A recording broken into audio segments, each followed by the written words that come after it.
Баршаңызға сәлем. Мен бүгін овсяный печенье жасайтын боламын. Менімен бірге болыңыздар. Ол үшін бізге сұлы жармасы қажет. Ұн, ертілген сары май, мейіз, су,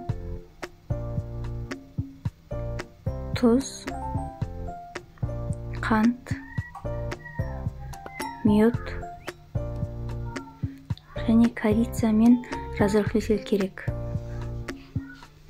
Енді ең әуелі сұлы жармасын блендеріміздің ыдысына салып ұсақтап аламыз.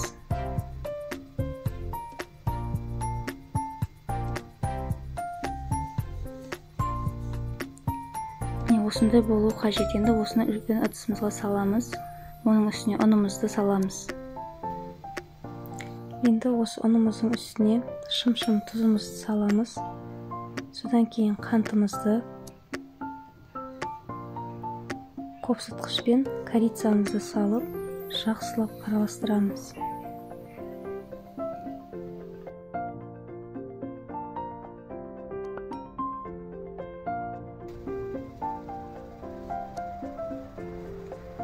Енді блендеріміздің ыдысына суымызды құямыз, оның үстіне мейізімізді саламыз және медімізді саламыз.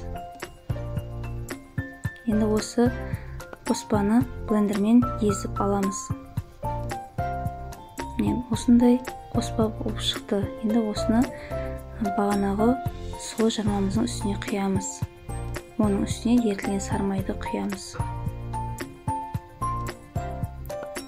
Енді массамызды жақсылап араластырамыз.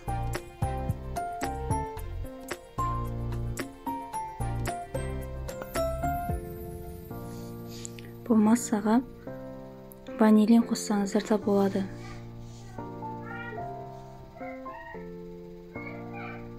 Енді әрі қарай қолмен илеп біріктіреміз.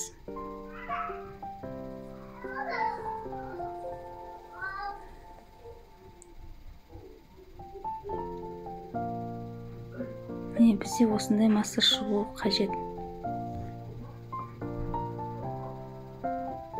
Енді осыны бетін пленкамен жауып, холодильникке 30 минутқа қойып қоямыз.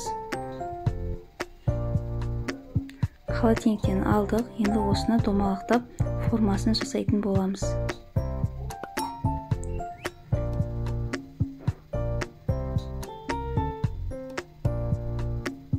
Видеода көріп тұрғандарыңыздай осындай домалақ қылып жасағандарыңыз дұрыс болады.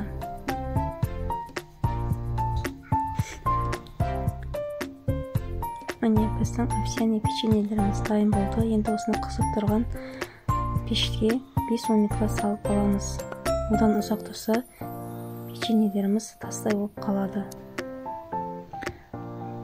Печеньенің иісін, дәмін сөзбен айтып жеткізе алмаймын, ол үшін жасап көрулеріңіз керек.